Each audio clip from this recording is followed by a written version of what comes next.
Please welcome Heather Maxey.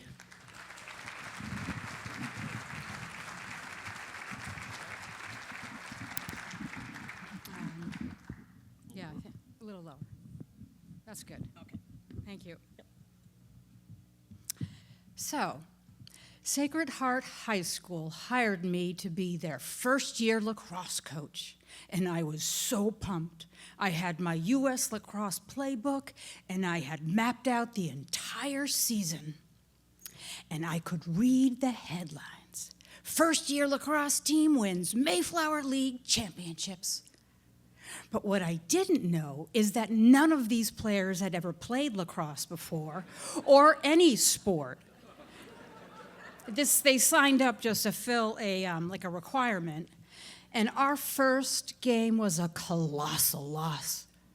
I mean, the bus ride home was brutal because that's when the athletic director calls for the score, and I had to report we lost 22-0. Now, these girls came across as lazy and whiny, and they bickered on and off the field. And so I thought, I've got to do something, something team bonding with these girls. Maybe I should just put all my energy into building team spirit. And maybe I should coach them the same way I coached a first grade team the year prior.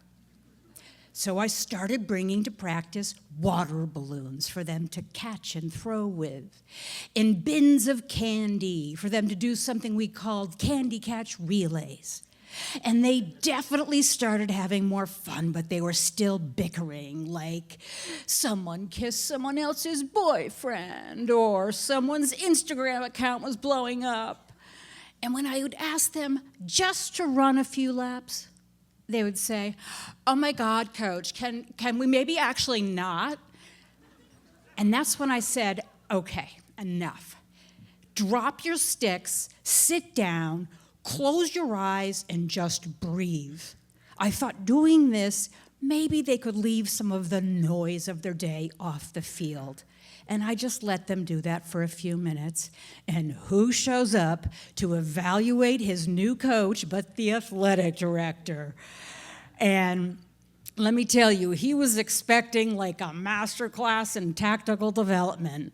But what he saw was what looked like a field of toddlers napping and rolling in the grass and picking clovers. And I just said, it's not what you think.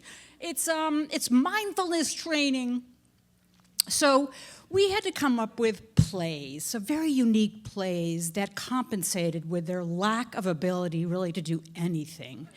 And names of plays, like secret code names of plays that made games more fun. For example, Godzilla meant go to goal. And more than a few times, these girls would be going to the wrong goal, and I'd have to say, no, the other Godzilla. And my favorite sort of compensation play that we came up with. So lacrosse is a game of possession, and we always lost the ball midfield. But when I yelled, "Go to the hive," most of the players would run to the girl with the ball, huddle around her, and move down the field in a small swarm. They would secretly transfer the ball. And remember, in lacrosse, the only girl cradling is the one with the ball. So when I yelled "Buzzy," they all would break away, all of them cradling, and all headed to the goal. And the other coach would go mad. "Find the girl with the ball. Number 9's got it. No, number 12. Who's got the ball?" And the poor goalie, fake shot after fake shot until boom, goal. But the play, or the code name for the play that really seemed to turn the tides. So there's a lot of transitions in lacrosse, just back and forth, offense, defense, and these girls were terrible at it. They would drop the ball and we just lost the ball. And they would stand there and I would yell, "Transition, come on, move, go to D." And I realized that was helping the other team as well. So I asked them, please come up with a code name for transition. And they said, "We got it, Coach. Caitlyn Jenner." Who they worshipped. And as most of you clearly know, she recently completed a very successful transition. So then I was yelling, "Go Caitlin, Caitlin," from the sidelines throughout the whole game. And in the middle of every game, the scorekeeper would come up to me and be like, "Coach, who's Caitlin? There's no Caitlin on your roster?"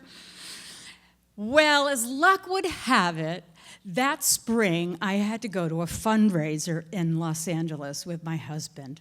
And who's sitting a few tables away but Caitlyn Jenner herself? Ah, my God, she was really tall. She had long, silky hair and smooth, like tan skin, and I thought, I've got to go up to her. I've got to tell her. But I was so nervous, like maybe she would be offended. And I just sort of sat there debating, and then she started getting up to go. And my husband pushed me. He's like, go now, she's leaving. So I went up to her and I came up from behind. I'm like, hey, I coach lacrosse, and we named and I could tell she couldn't hear me because the music was so loud. So I had to go right up to her giant head and be like, I coach lacrosse, and there's a lot of transitions in lacrosse, and we named that play after you. And I've been yelling your name from the sidelines all season long. And would you make a little video for the girls? And her face lit up. And the next week, we had an indoor strategy meeting before practice, and I asked the girls, what do you think we need to work on this week, ladies? And fortunately, they said transitions. And I said, yes. And I happen to have a few words for you from a transition expert. And I hit play. And there's Caitlin on the big screen. Sacred Heart Lacrosse girls, let me tell you, transitions are difficult, I should know.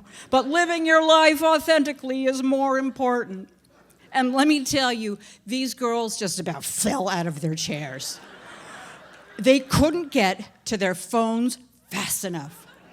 So for the many years that followed that first season, we slowly eked up in the rankings, and all the silliness and code names, and that just continued. Our 7th season was our best season ever. We had a great record, and our team spirit was at an all-time high.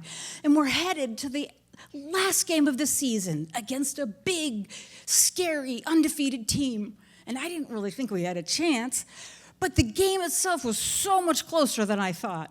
They'd score, we'd score, they'd score. But when that final buzzer went off, we were up 1 goal.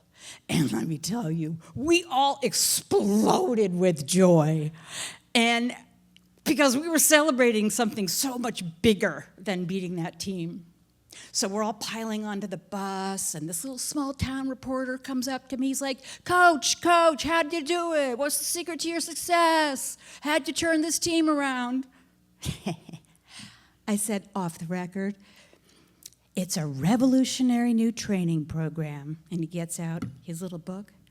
We relied heavily on water balloons, bins of candy, and lots of naps. And we also had a little help from Caitlyn Jenner. And on that bus ride home, the athletic director calls for the score. And I just held the phone up. And the girls are bouncing and yelling and jumping out the window. And I said, you hear that? That's the sound of this year's Mayflower League champions.